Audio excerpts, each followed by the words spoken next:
Tuhan. Bukan hanya sekedar menjadi pendengar, tetapi terlebih Tuhan menjadi pelaku-pelaku kebenaran firman-Mu di hari-hari ini, dan hidup menjadi berkat. Terima kasih Bapa, dan kami akan antusias mendengarkan firman-Mu. Urapi hamba-Mu yang penuh keterbatasan ini, sebab pada kuasa otoritas kuasa Tuhan, kami hamba bahkan kami semua, kami siap menerima, mendengar kebenaran firman Tuhan di dalam nama Yesus. Sama-sama katakan amin. Bagus saudara, bagaimana kabar di hari ini? Luar biasa ya, puji Tuhan, kita bersyukur buat di hari yang baru ini, di akhir bulan Juni. Tidak terasa sudah tanggal 30 Juni, dan tidak terasa lagi kita akan memasuki bulan Desember. Baik Bapak Saudara, kita langsung saja kita buka Alkitab kita di dalam Perjanjian Baru, di dalam Injil Matius. Firman ini yang sudah sering kita dengarkan, tetapi lewat kebenaran firman Tuhan yang kita akan renungkan di pagi hari ini, ada sesuatu yang baru. Matius pasal 6.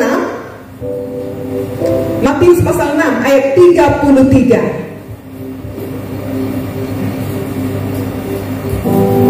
Satu ayat saja. Ya. Sudah hafal ya ayat ini? Apa dikatakan di sana? Ayo kita baca. Dalam nama Tuhan Yesus, 2, 3.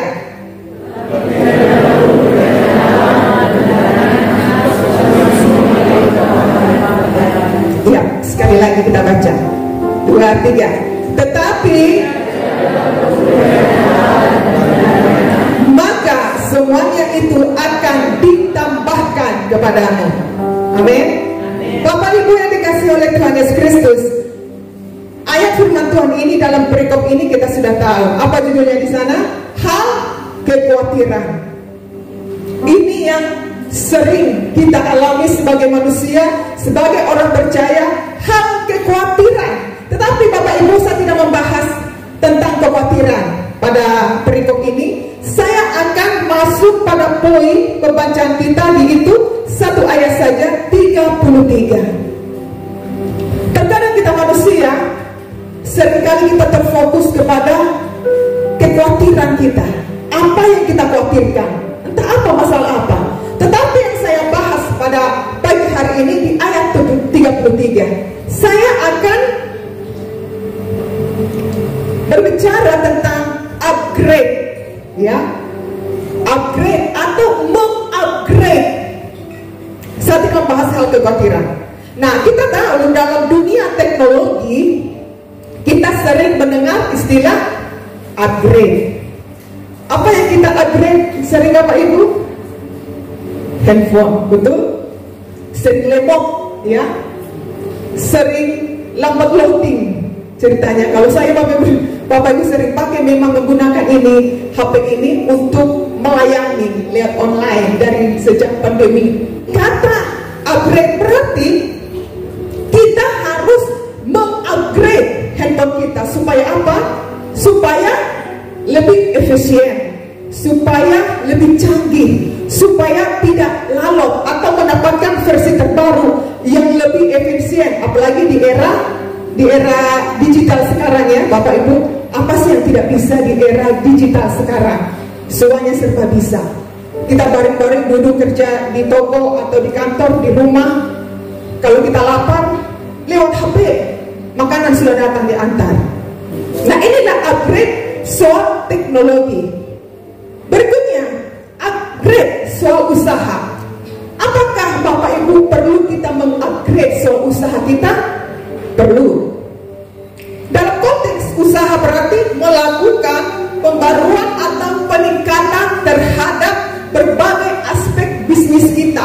Untuk mencapai apa? Untuk mencapai kinerja yang lebih baik, lebih efisien, lebih tinggi, dan daya saing lebih kuat. Manfaatnya apa Bapak Ibu untuk kita mengupgrade dalam usaha kita? Memungkinkan usaha untuk tetap relevan dengan tren dan kebutuhan pasar yang selalu berubah. Dan kemudian meningkatkan keterampilan karyawan kita supaya mereka lebih terampil.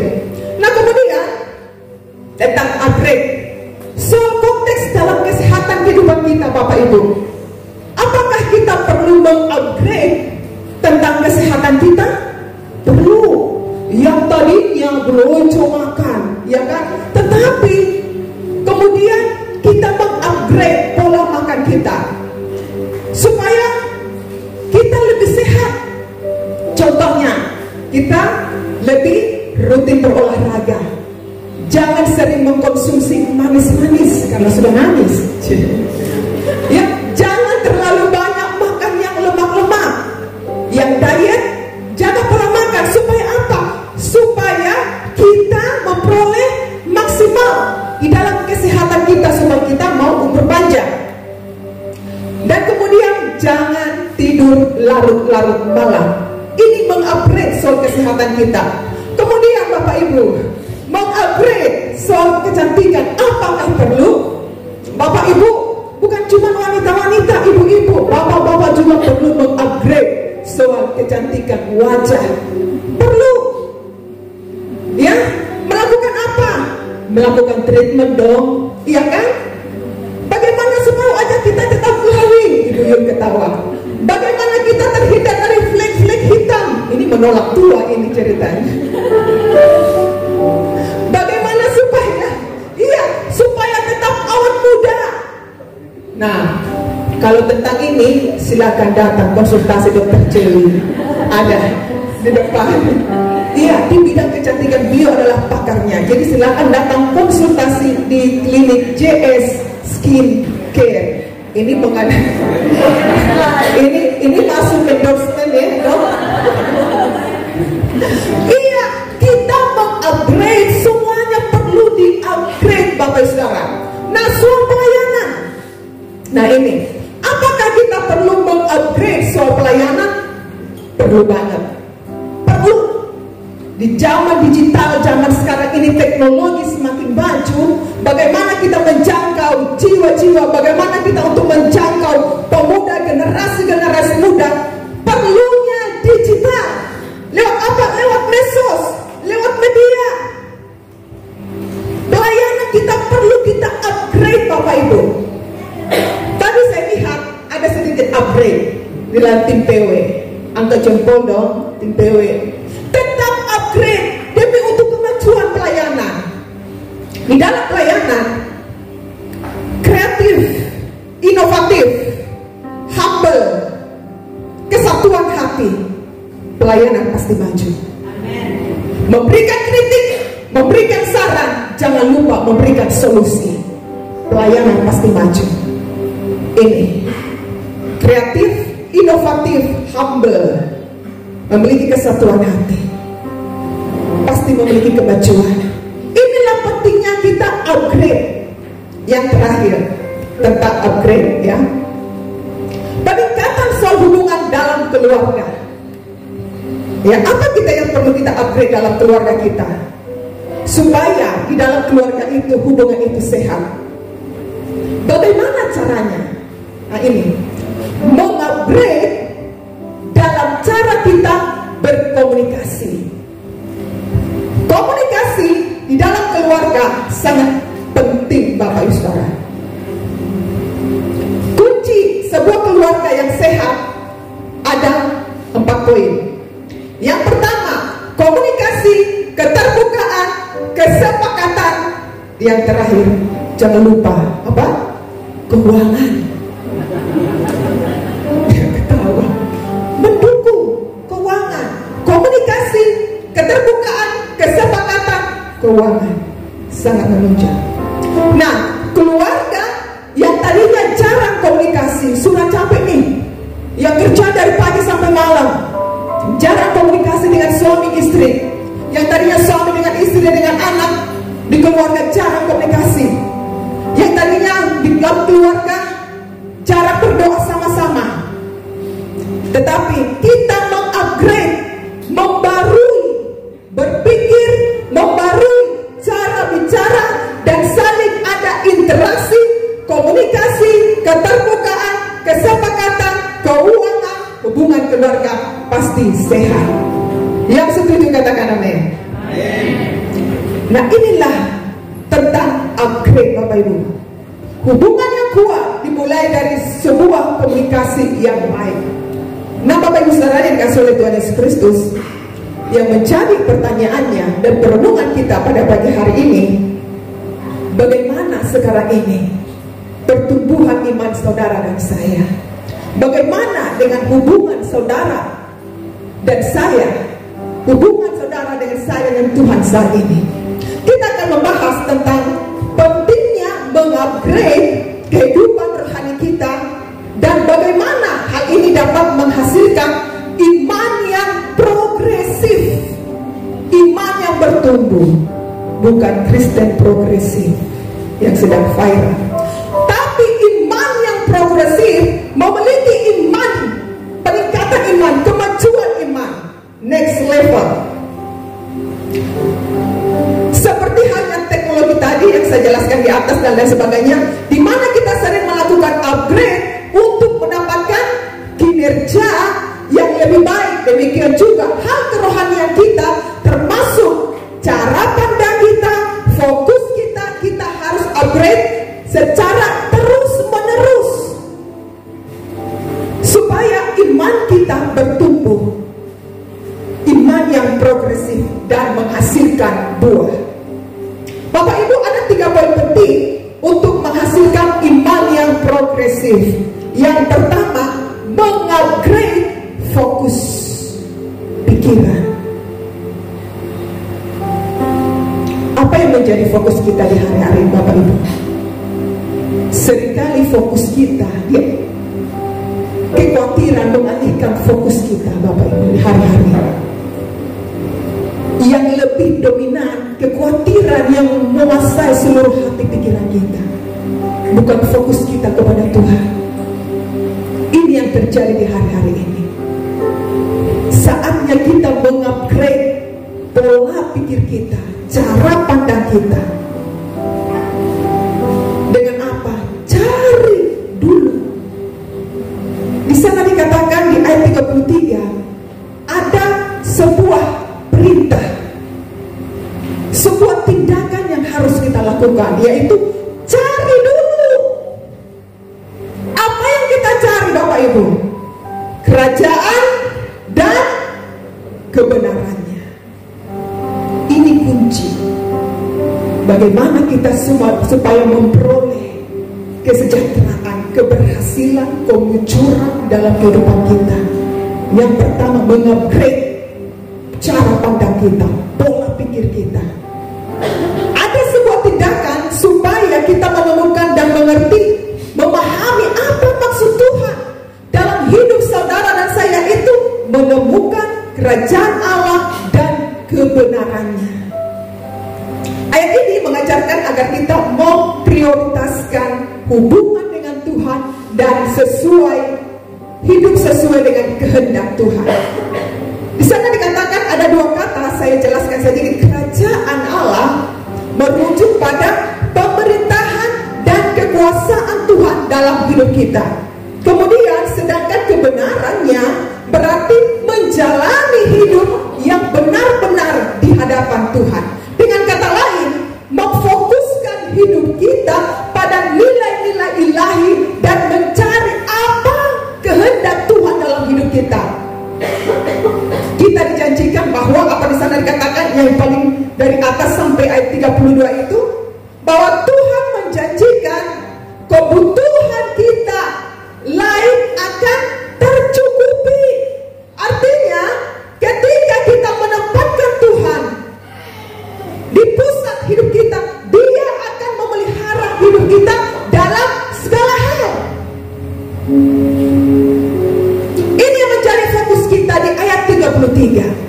Semuanya itu akan Tuhan pelihara, semuanya itu Tuhan akan tambahkan dalam hidup kita.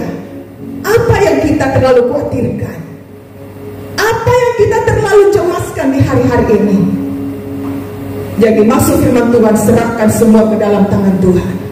Yang menjadi prioritas kita adalah cari dulu kerajaannya, fokus, mengupgrade fokus kita dari hal-hal dunia ini ke hal-hal yang bersifat kekekalan. Dalam konteks ayat ini, saudara dan saya dipanggil untuk menempatkan Tuhan di pusat kehidupan kita, sehingga segala sesuatu yang kita berpusat pada kehendak Tuhan saja. Saudara tidak salah mencari Bapak Ibu. Saudara tidak salah untuk bekerja. Saudara tidak salah untuk berusaha. Itu harus. Tetapi kita harus tahu prioritas hidup kita. Kita harus mengupgrade pola kita dan cara pandang kita.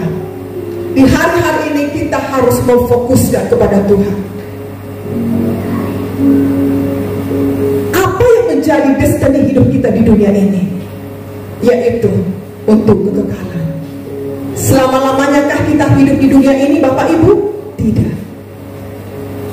Saya katakan kepada suami saya sekarang umur 46 tahun minggu depan.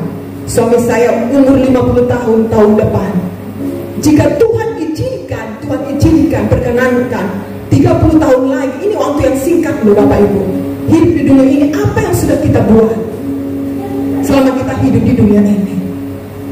Jadi kita mengupgrade cara pandang, memfokuskan pikiran kita kepada hal-hal surgawi yang bersifat kekekalan. Inilah yang menjadi destiny hidup kekristenan kita di hari-hari ini, kekekalan.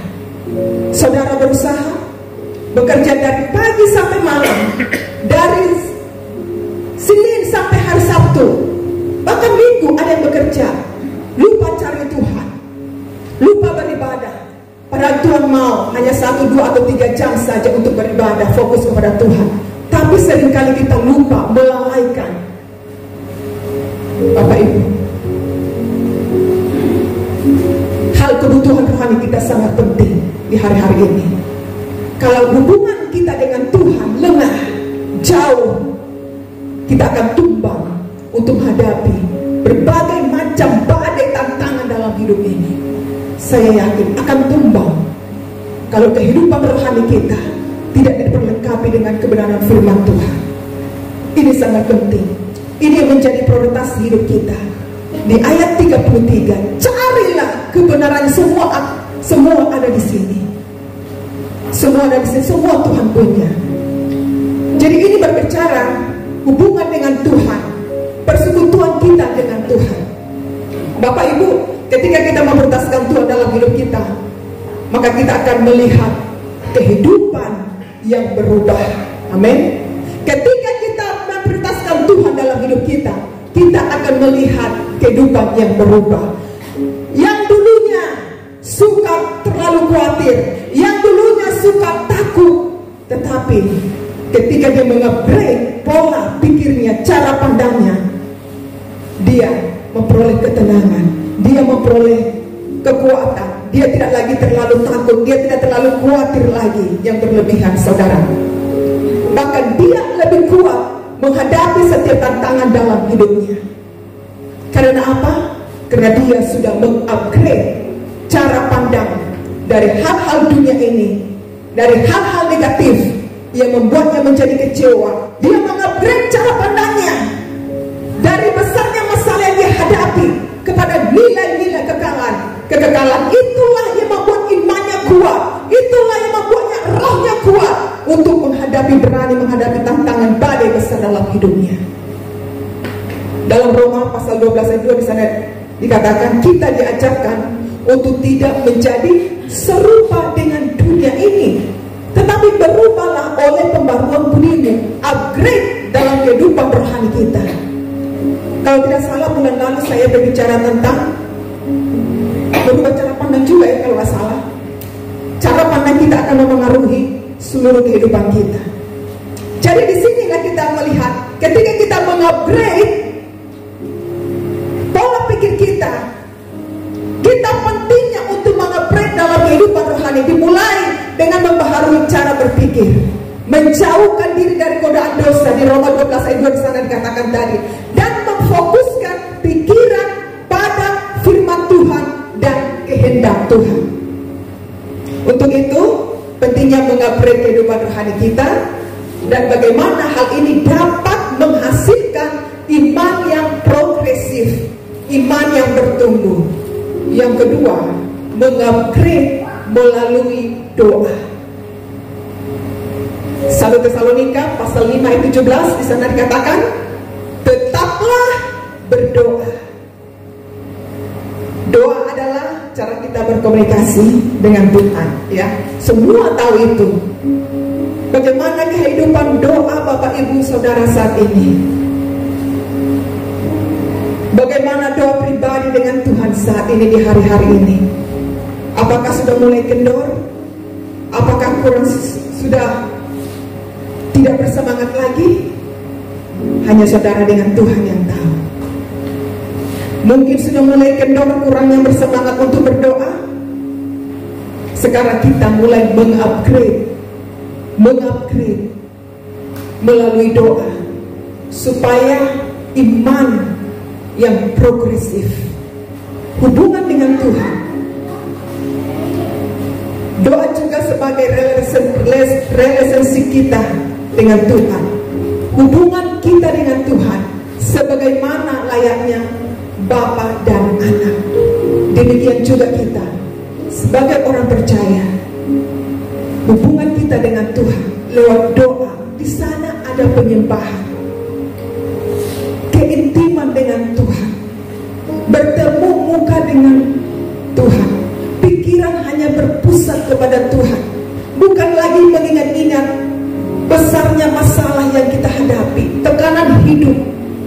Tetapi ketika kita duduk di kaki Tuhan, seperti wanita, perempuan Maria, dia duduk di kaki Tuhan, mendengarkan Tuhan untuk berkata-kata. Di sanalah kita menemukan jawaban daripada Tuhan. Di sanalah kita mengerti apa yang menjadi kehendak Tuhan di dalam hidup kita, sehingga kita boleh bertindak, karena kita sudah tahu apa yang menjadi kehendak Tuhan dalam hidup saudara dan saya. Contoh seorang ibu rumah tangga yang mulai membiasakan diri untuk berdoa setiap pagi sebelum memulai aktivitasnya. Dia berdoa setiap pagi sebelum memulai aktivitasnya. Tetapi apa yang dia rasakan, Bapak Saudara? Dia mengalami kekuatan, ada kedamaian, ada sukacita, sekalipun dia menghadapi tantangan dalam hidupnya setiap hari. Inilah pentingnya doa dalam kehidupan kita, Bapak Saudara. Jangan padamkan doa dalam pribadimu, dalam keluarga. Untuk itu pentingnya mengupgrade kehidupan rohani kita melalui doa, dan bagaimana hal ini dapat menghasilkan iman yang progresif, iman yang bertumbuh lewat doa. Karena ini hubungan kita dengan Tuhan, inilah esensi. Ada penyembahan, ada relationship dengan Bapa. Yang ketiga, yang terakhir, mengupgrade melalui merenungkan firman Tuhan. Ini sangat penting. Bagaimana kita supaya mengalami kemajuan iman dalam hidup kita. Mazmur pasal 1 ayat 2 di sana dikatakan, Mazmur pasal 1 ayat 2, tetapi yang kesukaannya ialah Taurat Tuhan, dan merenungkan Taurat itu siang dan malam.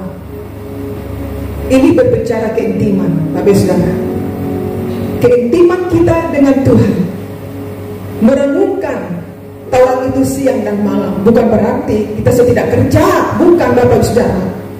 Ketika kerja, ketika berjalan, ketika di rumah, ketika beraktivitas dan lain sebagainya, ada firman Tuhan yang backup dalam hidup kita. Inilah yang dikatakan merenungkan. Bukan berarti kita duduk di satu ruangan bersemedi terus, tak keluar-keluar, tidak, Bapak Saudara. Ya. Tetapi firman itu ada dalam hati kita. Ini yang membackup seluruh kehidupan kita. Roma 10 ayat 17 sana dikatakan, jadi iman timbul dari pendengaran, dan pendengaran oleh firman Kristus. Ketika merenungkan dan memperkatakan firman Tuhan, maka iman kita kuat. Yang setuju katakan amin. Orang yang suka duduk di kaki Tuhan dan suka berdoa pasti mengalami kemajuan iman. Kenapa? Karena dia melekat pada pokok anggur. Yesus Kristus digambarkan sebagai pokok anggur. Di dalam Yohanes pasal 15 ayat 1 sampai 8. Mengapa dikatakan melekat kepada pokok? Kita tidak bisa lepas dari pokok. Sebuah pohon kalau lepas dari batangnya, dia akan kering dan mati, siap dibakar, dibuang. Demikian halnya kehidupan kita, saudara. Yesus digambarkan sebagai pokok anggur, supaya nutrisi-nutrisi firman Tuhan itu terimpartasi dalam hidup kita, dalam roh kita. Itulah yang menjadikan kita kuat, berdiri tegak untuk menghadapi setiap badai tantangan dalam hidup ini. Jadi, untuk mengalami iman yang progresif, pertumbuhan, kemajuan dalam iman harus, jangan lupa, harus tertanam di gereja, di komunitas yang sehat, baik di gereja lokal. Ketika tertanam, berakar, bertumbuh, dan dia akan siap menghasilkan buah. Amsal 12:3b sana katakan, akar orang benar tidak akan goncang. Akar orang benar selalu ada di tanah yang benar, berakar kuat ke dalam, bahkan sampai ke batang air. Jika tidak berakar, bapak saudara, jika tidak berakar dalam, maka saudara akan menjadi orang Kristen yang mudah goyah, orang Kristen yang mudah roboh, ditiup oleh rupa-rupa angin pengejaran di hari-hari ini. Jadi kita harus tertanam, berakar kuat ke dalam. Kebenaran firman Tuhan menjadi fondasi dalam hidup kita, supaya kita memperoleh iman yang progresif, iman yang bertumbuh. Firman Tuhan menjadi fondasi yang kuat dalam iman kita, bapak saudara. Menghasilkan buah ditentukan dari akarnya. Kita tahu sebuah pohon besar berdiri kuat ditentukan kedalaman akarnya.